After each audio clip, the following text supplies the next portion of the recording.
And the other piece I'll ask you, Scott, like when we have a package of reports and dashboards that we provide, on day one and immediately upon bringing in this Fed data that gets our clients, value quickly. And we talk. I want you to talk through, and this package has, been built with the feedback of all of our clients. Each year we've grown a lot. We continue to grow a lot. I think last year we processed through our system over $1 trillion of that 90 total market volume through our system across dozens of financial institutions, all different shapes and sizes. I think we have around 1 million originators and their activity. We can track their activity in our system. And across all of these clients, you and Kim have worked to develop, I guess, what we call a core package that we make available that we believe is the essentials for demonstrating compliance and tracking. Can you talk to what is entailed in that a little bit? Sure. So as you're saying, we spoke with all of our clients to understand what their needs are and spoke with the payment associations so that we understood exactly what they'd be auditing for. And of course, we referenced the NACHA rulebook, which defines how banks should be managing their overall compliance program. And as Kim said, there's no specific rules outside maybe of return rate reporting of how that needs to be done. So it's not so cut and dry. But we've been able to build a list of industry best practices based on our clients' feedback. And that's really been very advantageous to them. So not only do you get your standard set of compliance reports, your return rate reporting, your volumes, your trends, but also a lot of clients would come to us and say, this is how we're running our risk program. These are the types of elements and the types of reports we're looking for so that we can understand our originator's risk.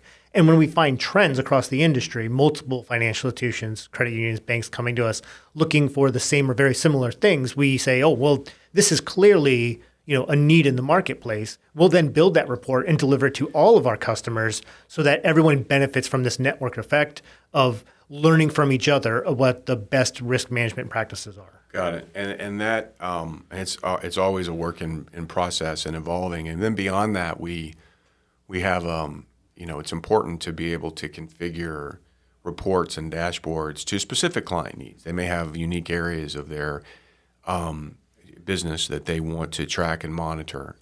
And an example like that comes to my mind would be we have a number of clients that specialize in third-party payment processors and serving them. I think they're called service providers in the industry. And there's a requirement, they're not one originator. They're many originators, and they need to monitor the activity of their originators, and the financial institution needs to see what's going on underneath that top layer. And so we will often, we have some reporting and dashboards that are specific to that. And just being able to track that is a key, like that's in the data management piece of what we do. But if there are unique reports and dashboards or dimensions that our clients would like to see, we have a team that manages that. I know you work very closely with that team and do a lot of that work yourself so that you can keep your finger on the pulse of where the industry's going. Yeah. So third-party processor, third-party sender origination is something we specialize in. It is something that is built into our DNA. A lot of other providers might have it as a tack on or it's like an afterthought because somebody brought that business case to them. But that's actually from our founding something that we understood was a need in the marketplace. So it is baked into the core essence of our product offering. So if anyone were to bring us and say, hey, I have a special program, I have a third party, they're doing, it could be any kind of third party payment processor, it could be a payroll provider, it could be a homeowner association, but a collection of originators underneath a single entity. We understand that to the point where we have special reporting baked into the system just to handle those special use cases. Yeah. That's what would you say? I know you've shared a couple with me. What would you say is one of the evolving trends that you've seen in terms of FIs and what they want to track that maybe they didn't want to track and monitor a few years ago? Anything come to mind?